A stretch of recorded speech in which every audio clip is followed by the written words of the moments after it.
Bueno, vamos a pasar a la siguiente a la siguiente persona que va a componer, que es Miguel Jiménez, ¿verdad? Que está aquí. Lo agregamos a la Hola. transmisión. Buenas, Miguel, ¿qué tal estás? Bien, bien. Aquí acabando de compartir, a ver, la pantalla. A ver. Ya la Bueno, tengo, ya la tengo por ahí. pues Miguel, Miguel es de Castilla y dice que desde hace más de 10 años trabaja con Python en distintos puestos con distintos relacionados siempre relacionado con Python, lo cual es genial porque tienes que tener un background buenísimo. Tienes Sí. también un canal que das programación en Twitch, que mola muchísimo Sí, también sí. eso. Luego Y tenía la promo metida, pero bueno, ya si me la haces tú, así me ahorro una vale, hora de bueno. vídeo de charla para poder ver. No, pero es genial este tipo de nuevas maneras de llegar a las personas, ahora por Twitch, no solamente, digamos, sitios clásicos como academias, universidades presenciales, sino que ya podemos utilizar esos canales nuevos que están ahí para llegar a mucha Sí, más gente que está sí, en sí. esos nuevos sitios. Y al Genial. final el confinamiento que nos hizo a todos dar demasiadas vueltas a la cabeza y buscarnos otras Exactamente, cosas, y ¿no? Para... nos cambió la manera de impartir clases, la manera de relacionarnos con los alumnos y las alumnas. La verdad es que nos ha hecho cambiar nuestra percepción de cómo es la docencia y cómo tenemos que migrar a esos nuevos Sí, medios. La verdad es que ha sido, bueno, fijaos en esta propia PyCon que estamos haciéndola online, es sí, el sí. segundo año que la hacemos online, cómo hemos tenido que cambiar la manera de interaccionar y tal. Sí, la verdad es Bueno, que y con un resultado bastante bueno, ¿no? O la sea, verdad es que sí, lógicamente no es ¿eh? lo mismo que lo que se monta, ¿no? Cuando estamos todos allí en persona, ¿no? Pero bueno, o sea, dentro de las condiciones que teníamos, creo que estáis haciendo un trabajo buenísimo. La verdad es que está bien porque estamos con el tema de Discord, el StreamYard y tal, hemos podido adaptar y más o menos estamos solventando esos problemas. Hay mucha Sí, comunicación en el propio Discord, de los canales, la gente en YouTube también pregunta mucho y bueno, aunque estemos en sitios muy distintos, también podemos la comunidad unirse hemos visto a Indranil desde la India, hemos visto a gente de México, gente de Colombia también. Eso también es lo bueno, también el mundo es sí, un poco más pequeño gracias a esto. Bueno, vamos a hablar también un poquito de tu charla. Pues la idea es cómo montar una API REST de forma muy sencilla, lo cual me viene genial a mí para las clases que tengo que dar este año, ¿vale? Así que voy a estar tomando notas de lo que nos estés contando, porque yo intento hacer API REST con Java y es un follón. Madre mía, montar eh, una API REST con Java, te mueres, ¿vale? Y bueno, yo sé pues que con Python tiene que ser facilísimo. sí, sí, de hecho, ayer hice un taller también, que este año hago doblete en la, en la PyCon, de cómo montar una API con Django y es súper sencillo. O sea, si lo vas siguiendo y lo necesitas para explicárselo a alumnos, ya verás que es súper fácil. Oh, Esto, pues genial, bueno, al genial. final es una charla de 20 minutos en la cual he intentado pues comprender lo máximo, comprimir lo máximo posible todo, pero bueno, pues al final da para lo que da, para quedarte con conceptos y con ideas, ¿no? Pero lógicamente no lo puedo explicar todo al detalle. Bueno, sabes que en la página web tenéis también las diapositivas y el repositorio que va a usar Migue. Así que, bueno, son justo la I-20. Te doy Pues vamos con ello. ya puedes compartir y, bueno, cuando quieras puedes empezar tu presentación. Bueno, ¿están ya las diapositivas, Pablo? ¿Se pueden ver? Ya están, ya Vale, se vale, ven. vale, vale, pues doy. Bueno, pues buenos días a todos y todas. ¿Qué tal? ¿Qué tal? Pues bueno, vengo aquí a hacer una confesión. Ha sido muy doloroso, ¿no? Es mucho tiempo ya junto a él y bueno, voy a utilizar esto un poquito de mi Alcohólicos Anónimos personal, ¿no? No, al final, pues ha sido el momento de separar nuestros caminos, ¿no? Ha sido el momento de volar por separado. Adiós, Django. Pero bueno, antes de meternos un poquito en faena, pues por un poquito educación, ¿no? Pues me voy a presentar, ¿no? Soy Miguel Jiménez, llevo desarrollando en Python y Django desde 2012. Ahí os dejo mi mail y, bueno, mis redes sociales y lo que decía antes Pablo, ¿no? Tengo un canal de Twitch que es el canal Aprende Python en Español, ¿no? Que os dejo también el enlace en las diapositivas si queréis echarle un ojo. Llevamos pues casi un año, ¿no? Haciendo sesiones de todo tipo, introducción a Python, live codings, entrevistas a gente relacionadas con Python, ¿no? De alguna manera. Y bueno, ahora estamos haciendo unas sesiones de introducción a Python. El próximo domingo haremos la sesión 2 y si queréis aprender Python desde cero, pues bueno, pasaos por allí que ya veréis que bueno, os va a ser muy útil, ¿no? Y bueno, ya entrando un poquito más en materia, ¿no? ¿Y qué vamos a ver aquí? Pues lo que vamos a ver es una forma de implementar una API REST solamente utilizando Python y ayudándonos de nuestro proveedor de cloud.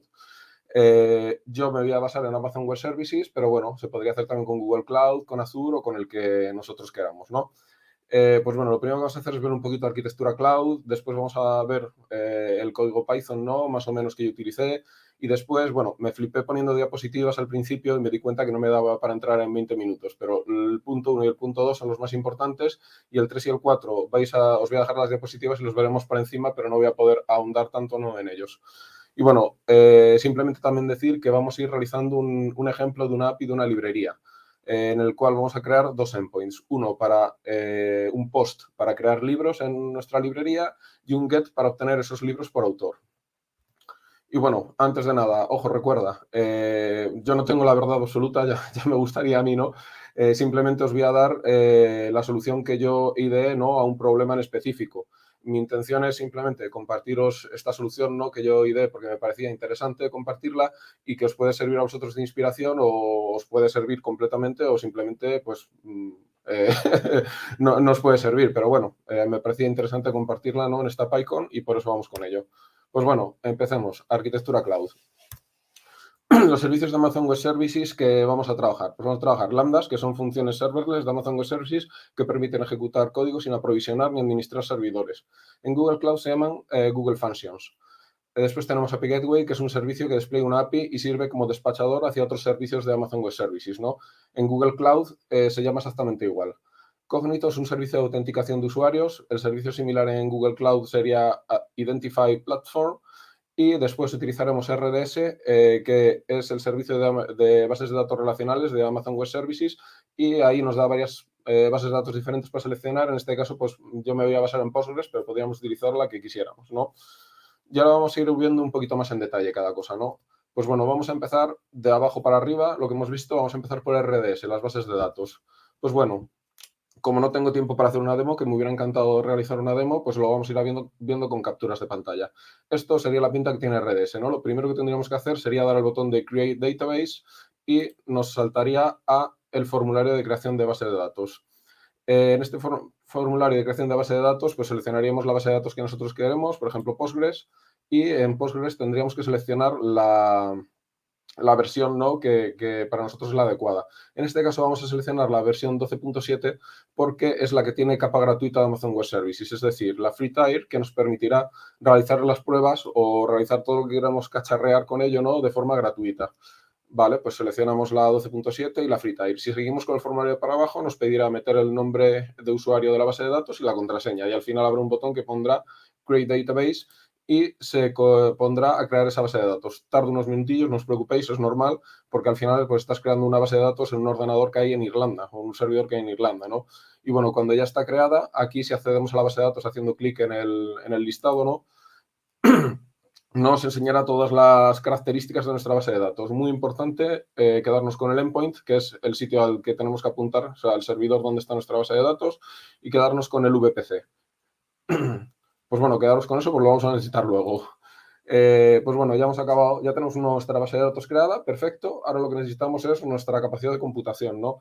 Lo que necesitamos es utilizar algo donde poner nuestro código Python, en este caso, y que cada vez que lo invoquemos se ejecute ese código Python. Pues esta solución la resuelven las lambdas. Pues bueno, le daríamos aquí a Create Function, el botón de Create Function, y nos saltaría pues, el formulario para crear una función, ¿no? Introduciríamos el nombre de la función, por ejemplo, he llamado Books Posts. porque va a ser el post, ¿no? El endpoint para crear libros. Después runtime, Amazon Web Services, el runtime máximo que tiene de Python, ya sabemos que la 3.10 sale creo que este lunes, ¿no? Pero bueno, ellos llegan un poco más atrás y el runtime máximo de Python es la 3.8, por lo cual pues yo suelo seleccionar la más alta, lógicamente, ¿no? Seguimos bajando por el formulario y vemos que llegamos a esta parte, ¿no? VPC. Opcional, pues bueno, VPC tendremos que meter el VPC que teníamos en la base de datos, porque de esa forma vamos a tener la base de datos y la lambda en la misma red y se van a poder comunicar. Es decir, vamos a poder hacer tareas en la base de datos desde nuestra lambda, ¿vale?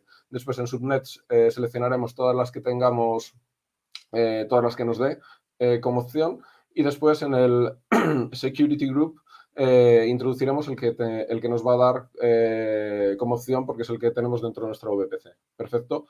Pues ya tenemos creada nuestra lambda. Ahora, por defecto, lo primero que veremos será que nuestro código de la lambda es un hello from lambda, que es básicamente un hello world de lambda, ¿no? Pues lo primero que haremos será entrar en la pestaña de configuración. Entraremos en configuración y dentro de configuración habrá otra sección que será Environment Variables.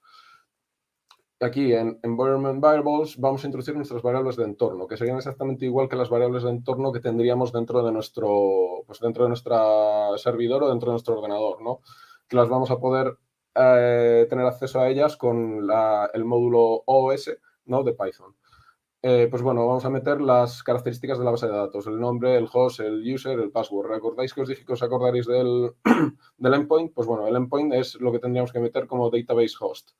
Y aquí lo tendríamos introducido, ¿no? Le daríamos a guardar y ahora vemos que tengo creada la lambda function de books post y he creado otra para hacer el get. Como os he dicho, vamos a jugar con dos endpoints, ¿no?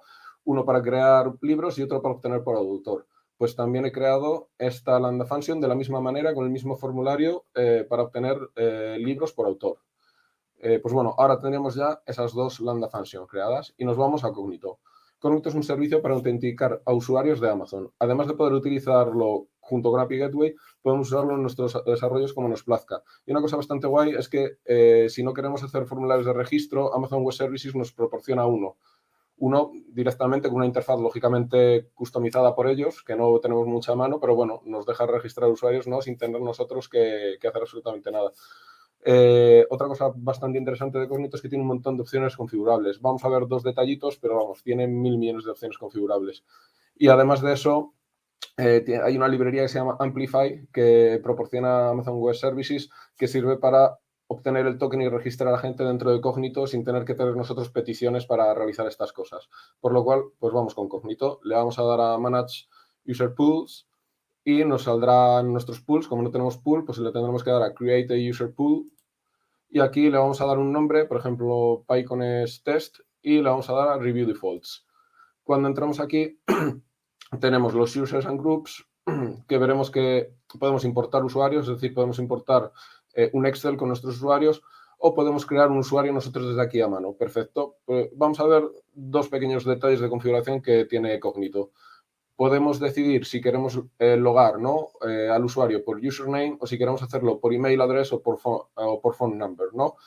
Y además de eso le podemos decir que tenga activada el case insensitive, ¿no? Que distinga entre mayúsculas y minúsculas o que no lo haga, ¿no?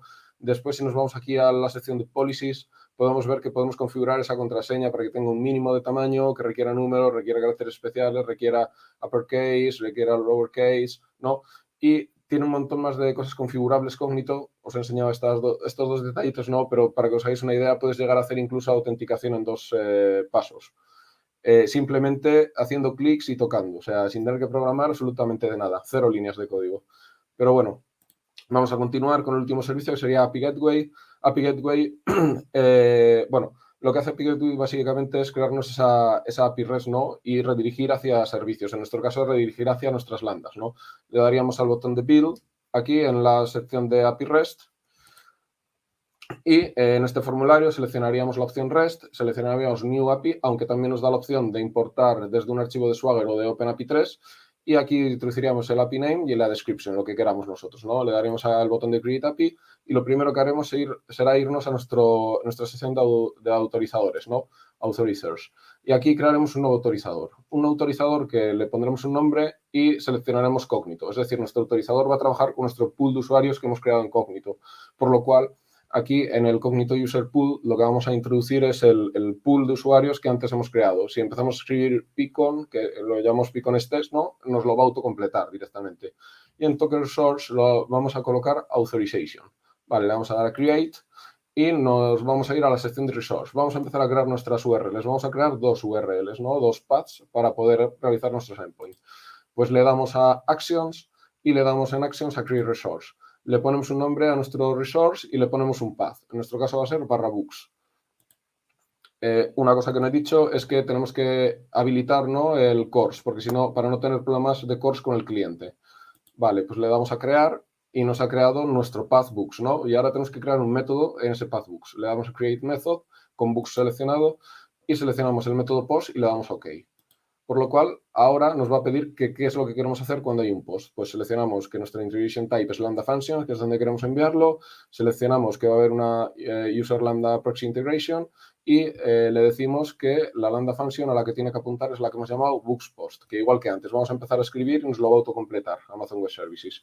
Vale, le vamos a dar a save y ya la tendríamos creada. Ya tendríamos un endpoint que va hacia nuestra lambda function, ¿no? Después vamos a crear otro endpoint que va a ser el books/author. O sea, es decir, desde books crearemos nuestro endpoint de la misma manera y ahora entre llaves, porque eso quiere decir que es un campo dinámico. Si va directo el nombre, es un books directamente, pero al ser entre llaves quiere decir que hay un campo dinámico, en este caso la ID del autor, ¿no?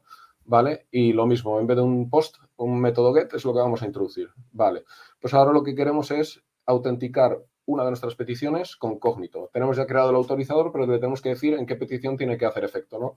Pues, por ejemplo, en el post lo vamos a dejar seleccionado y le vamos a dar a method request. Aquí vamos a seleccionar Cognito Books en Authorization, que es nuestro autorizador, ¿no?, el que hemos creado antes, y le vamos a dar OK. Y de esta manera ya tendríamos nuestra petición para crear libros, que va a necesitar estar logado el usuario para poder crear ese libro, ¿no? Y ahora lo que vamos a hacer es desplegar nuestra API. Le daremos a Actions, le daremos a Deploy API y de esta manera va a estar ya en producción, ¿no? Nos va a preguntar en qué entorno queremos, metemos Pro o producción, ¿no?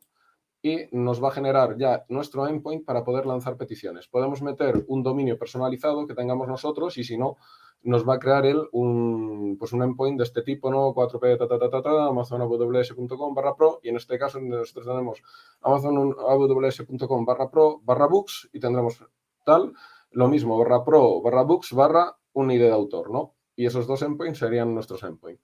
Bueno, nuestra arquitectura quedaría de esta manera. Nuestra API Gateway, el cliente lanzará sobre API Gateway las peticiones. Este API Gateway las despachará entre las lambdas, ¿no?, que tengamos, cada una por endpoint, y después estas trabajarán sobre la base de datos. Bueno, nosotros tenemos una base de datos, pero podríamos tener más si quisiéramos, ¿no? Pues bueno, ahora nos vamos ya a un poquito de código. Toca hablar de Python, ¿no? Ya era hora. Pues bueno, yo lo que hice básicamente es intentar hacerme un pequeño Django, ¿no?, solo con Python, ¿no?, para que ciertos conceptos de Django que me parecían muy interesantes poder seguir teniéndolos. Yo tengo trazas de arquitectura hexagonal y DDD, ¿no?, en lo que os voy a ir enseñando, pero no lo utilicé estrictamente. Simplemente pues me pareció interesante hacerlo de esta manera porque había muchas cosas de Django que me podía pasar a mi nuevo desarrollo, ¿no? Pues bueno, tengo dos repositorios de código que los tengo subidos en GitHub, ahora los veréis, que no confundir repositorio de código con repositorio de el concepto de arquitectura hexagonal, que no es lo mismo, ¿no? Y ahora pues vamos a ir metiéndonos al primer repositorio, que es el repositorio de dominio. El repositorio de dominio, que es el dominio de nuestra aplicación, ahí os dejo el enlace, lo tenéis por todos los lados, y el código QR, ¿no? Tendrá esta pinta que vemos aquí, con las entidades, los repositorios y los serializadores. Estos repositorios, como os digo, no es lo mismo que el repositorio de código. Es el concepto de la arquitectura hexagonal, ¿no?, de repositorio. Y bueno, pues vamos a ver un poquito, voy a haceros una comparación, ¿no?, de cositas que fui pasando, ¿no?, o convirtiendo, ¿no?, de lo que está en Django a lo que hice yo. Pues, por ejemplo, lo primero que hice, la base, ¿no?, de Django son los modelos, ¿no? Y yo dije, pues bueno, quiero seguir teniendo, ¿no?, esa forma, ¿no?, de reflejar esos conceptos de nuestra aplicación de alguna manera. Pues yo lo pasé a entidades, ¿no? Y las entidades son data class. Data class, que en este caso, en nuestro ejemplo, como es un ejemplo de librería, pues la única data class que vamos a necesitar es la de libro. Pues simplemente va a reflejar los datos de nuestro concepto. Todo tipado, como veis, el ID, el título, el autor, tal, pero solo reflejarán los datos. Después, ¿qué es otra cosa que necesitamos que tenemos en Django? Pues tenemos el ORM, que es magnífico, y tenemos también los managers de Django, ¿no? Y yo dije, pues, qué puedo hacer con esto? Pues voy a generar repositorios de arquitectura hexagonal, ¿no? Pues bueno, lo que hice en principio fue declarar una clase abstracta con una clase, sí, con métodos abstractos, ¿no? Y de esa manera poder extender esta dependiendo de la base de datos que utilizase. En un ejemplo muy radical, esto es para si empiezas utilizando MySQL y a mitad del desarrollo dices, no, es que yo necesito MongoDB.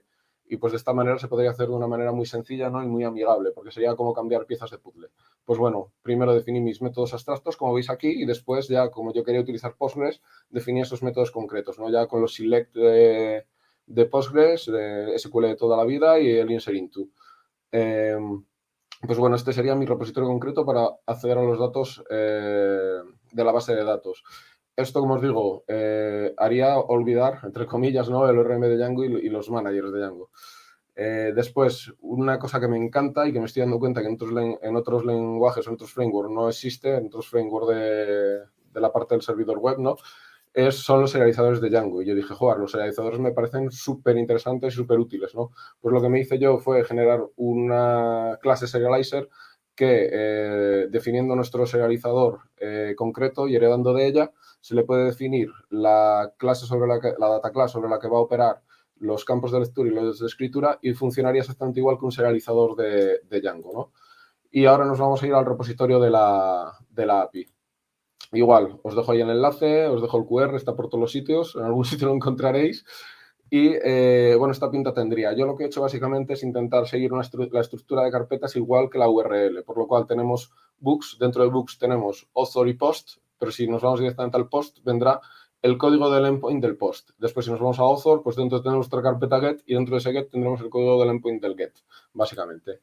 Pues bueno, yo lo que hice es dividir en dos repositorios, el dominio por un lado y la API por otro, porque el dominio puede ser útil para más servicios, no solo para la API, pero si tenemos pues una aplicación o una plataforma que tiene diferentes servicios, pues nos puede ser interesante poder coger el dominio en los diferentes servicios, ya que seguramente no sea útil en todos. Por lo cual, por eso dividí en dos repositorios diferentes cada cosa. ¿Y qué hago ahora? Pues con los submódulos de Git cojo lo que hay en el repositorio de dominio y lo inserto, ¿no? Y lo heredo en el repositorio de la API en cada endpoint. Esto lo hago de esta manera, con git submodule add la URL del repositorio que queremos traernos, ¿no? Y el path donde queremos insertarlo dentro del repositorio donde nos lo queremos traer, ¿no? De esta manera, tenemos todo, en cuanto se actualiza el repositorio de dominio, se actualiza también dentro de nuestro repositorio de la API el dominio. Pues bueno, después, siguiendo con el tema de la arquitectura hexagonal y Django, pues lo que hice fue decir, vale, yo siempre utilizo muchos servicios, ¿no? Intento hacerlo en trocitos pequeños, cada cosa que voy haciendo, pues ¿qué hago? Pues tengo servicios también en mi nuevo desarrollo, ¿no? Y por eso tenemos services. Bueno, como habéis visto, que no lo he dicho, en todo voy dejando la ruta, ¿no? al código para que lo podáis ver. Dentro del repositorio veréis que hay muchos más archivos y vais a poder ver más en detalle. Aquí me he quedado con unos pocos pues, para poder explicaroslo mejor y más rápido. Bueno, no tendría mucho sentido, pero como es un ejemplo didáctico, he creado ¿no? este Books Getter para obtener los libros. Utilizo inyección de dependencias también en el dominio, luego explico un poquito más. Y básicamente lo que tengo es mi repositorio inyectado por dependencias y mi repositorio le digo que me busque por autor, por ID de autor, ¿no? Y me devuelve libros. Y después, para sustituir, digamos, las vistas de Django, las view, lo que voy a hacer será crear casos de uso. Pues mi caso de uso, por ejemplo, va a ser obtener libros. ¿Qué hace mi caso de uso? Pues le hago inyección de dependencias del BooksGetter, ¿no? Que es el que obtiene los libros, y directamente le digo que me los obtenga y los devuelva. Como veis, no tiene mucho sentido porque es muy sencillo este caso, pero la idea es que el caso de uso concatene diferentes servicios para al final devolver el resultado. En este caso solo utiliza un servicio y lo devuelve y ya estaría, ¿no? Y por último, ¿cuál es el punto de entrada a todo este código? ¿Por dónde se accede, no? Pues se accede por la lambda function. La lambda function.py, que viene directamente en la lambda, es el punto de entrada a la lambda function y donde comienza todo por defecto en lambda de Amazon Web Services. Aquí lo que he hecho básicamente es en lambda handler, que es la función ¿no? que inicia todo. Lo que he hecho ha sido cargar el contenedor de dependencias, cojo el caso de uso, siguiendo un poquito para abajo, ¿no? Que no me entraba en una diapositiva, utilizo ese caso de uso con el author ID y después lo serializo con los serializadores que hemos visto antes, ¿no? Y devuelvo el status code y el JSON, ¿no? De libros que acabo de obtener. Y ya estaría. Vale, y un poco por hablar del contenedor de dependencias, bueno, el tema de la inyección de dependencias o contenedor de dependencias no viene nativo en Python, hay muchas formas de hacerlo, pero yo lo que suelo utilizar es la librería que se llama PyPendency, os dejo ahí el enlace a PyPI, que es una librería que desarrolló el equipo de la startup Fiverr, y bueno, me parece una librería súper sencilla de utilizar y bastante potente, ¿no? Para hacer esto. Simplemente defines archivos.yaml y puedes pues, ¿no? Montarte tu contenedor de dependencias. Después os dejo también un tutorial que hicimos en el canal de Twitch de Aprende Python en español de cómo utilizarlo, ¿no? En YouTube.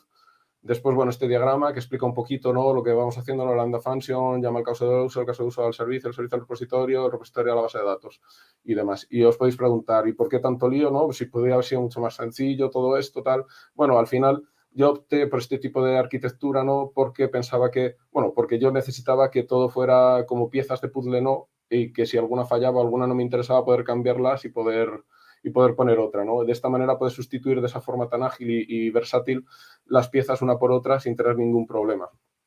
Y bueno, ya os digo, es el caso que yo me encontré y lo que necesitaba en ese momento. Y bueno, ahora como os he dicho, esto no me va a dar tiempo, tanto el despliegue como el testing, pero lo vamos a ver súper rápido ya en 1 minuto, 2 minutos y ya pues me callo y me podéis hacer las preguntas que queráis. Tema de despliegue, pues cómo enchufo el punto 2 en el punto 1, ¿no? Pues básicamente yo utilizo un repositorio que se llama Cloud Deploy, que este repositorio también lo he creado yo, ¿no? Y es un repositorio que te ayuda mediante un JSON a desplegar en Amazon Web Services en Lambda tu código, ¿no? O también en S3, dependiendo de si tienes un front o un backend, ¿no? Pues con JSONs de esta pinta que pones directamente en la ruta, ¿no? Pues te lo desplegaría automáticamente sin tener que hacer absolutamente nada, poniendo la ID de la lambda, el path que quieres desplegar y si tienes algún módulo extra, en nuestro caso el dominio, pues te lo despliega. Y después, bueno, yo lo hice con GitHub Actions, pero como hay GitHub Actions o lo que surja, y tengo también los pipes de GitHub Actions para desplegar el layer, que es como lo que se despliega antes de la lambda para crear el entorno en la lambda, es decir, para instalar las dependencias, los requirements dentro de la lambda y el archivo para desplegar la lambda en sí. Los dos están en el repositorio, podéis echarle un ojo si tenéis alguna duda. Yo encantado de atenderos pues, por redes sociales, por email o por donde veáis. Y después testing. ¿Y qué es eso del testing? ¿No? Pues destrozar cosas, básicamente. Bueno, yo hice mucho test unitario de código, ¿no? Aquí os he dejado un ejemplo y podéis verlos también en el repositorio. Pues básicamente con mocks de Python que son súper guays. Si no los habéis utilizado, os aconsejo que los utilicéis, los probéis. Y después con otra librería que se llama Data Class Bakery, que básicamente ofrece una forma elegante de crear objetos basado en data classes para testing. Os dejo también enlace a PyPI, el tutorial de cómo utilizarlo, que lo grabamos en el canal de Aprende Python en español, y el código de la librería. Y simplemente decir, por último, que podéis también simular que tenéis una lambda dentro de vuestro ordenador, el local, con este contenedor de Docker para poder hacer test end-to-end, ¿no? Y bueno, eso es todo por mi parte. Y ahora, pues, turno de preguntas. Que haré un poco como Homer. Según me iréis preguntando, me iré metiendo en el seto y saldré con un cóctel Molotov si no me ha gustado la pregunta. Muchas gracias, Miguel. La verdad es que muy, muy completa. He estado tomando nota de todo lo que ha hecho para ver si luego puedo yo también aplicarlo. De hecho, una de las preguntas que tenía ya me la has respondido, porque yo quería preguntar si podía hacer lambdas en local y con el contenedor Docker este que es del final, pues perfecto, porque así es, si queremos empezar fácilmente, sobre todo gente que está empezando y tal, hacer pruebas en local, siempre Sí, les tira un poco lo de montarlo online y tal, las cuentas de Amazon y sí. tal. Es que no he dicho una cosa que la tenía apuntada y se me ha olvidado, pero es una cosa muy interesante. Ese stack que yo he explicado es un stack totalmente gratuito en Amazon Web Services. O sea, tú te creas tu cuenta y RDS, como os he dicho, si seleccionas la versión 12.7 de Postgres, es gratuito durante un año. Lambda tiene 1 millón de peticiones gratuitas al mes. O sea, lo que es una puta locura, porque es imposible, ¿no? Estar trasteando y llegar a 1 millón de peticiones, a no ser que hagas el burro, ¿no? Cognito es gratuito hasta 40.000 logins al mes. Y API Gateway igual, tiene una barbaridad de peticiones que resuelve de forma gratuita al mes. Vale, vale, vale, mola. Pues tenemos también preguntas en YouTube. Por ejemplo, Clara nos pregunta, ¿qué magnitud acepta hacer una API así? Es decir, ¿se podría implementar en una gran empresa? Pues sí, la respuesta es totalmente sí, se puede implementar en una gran empresa porque esto, por suerte, es serverless todo. Tú te olvidas de mantenimiento de servidores, te olvidas de escalabilidad. Amazon te garantiza esa escalabilidad, te garantiza que cuando se realiza una petición, se va a dar servicio a esa petición. Por lo cual, es totalmente utilizable dentro de una empresa. De hecho, esto que os he explicado lo hice yo en la última empresa que trabajé, pues fue como implementamos el desarrollo que había que realizar, ¿no? El proyecto que había que realizar. Genial, genial. Bueno, Javier nos da también te da la enhorabuena por la charla, conceptos claros, de presentación muy ágil. Tenéis el Discord también por si queréis después de esta charla preguntarle a Miguel, que también estará online, supongo, durante el resto de la conferencia para cualquier duda que tengáis. Nos pregunta también Jordi por Discord, ¿se podría realizar la misma implementación con Django? Sí, sí, sí, claro, perfectamente. Tú puedes utilizar la misma arquitectura que he explicado yo, pero en tus requirements de la Lambda meterías Django. Y de esa manera podrías utilizar el ORM y toda la potencia, ¿no?, que te da Django dentro de la Lambda. ¿Qué pasa? Bueno, que yo lo que quería era intentar pues no acoplarme a un framework y que este código, igual que lo utiliza en Amazon Web Services, lo puedo llegar a Google Cloud y utilizarlo de la misma manera. Pero bueno, sí, sí, totalmente posible. Fantástico. Bueno, Lorena también te da las felicidades. Bueno, gracias, gracias. Eh, pues la verdad es que está muy interesante eso, montar una arquitectura propia, analizando los pros y contras de cada cosa, y además integrar todas estas cosas siempre requiere un montonazo de esfuerzo y que cada componente case bien y que pueda escalar y tal. La verdad es que es un trabajazo grande y la verdad es que te agradezco Mm. también que toda esta información la tengas pública en GitHub para que la gente pueda aprender.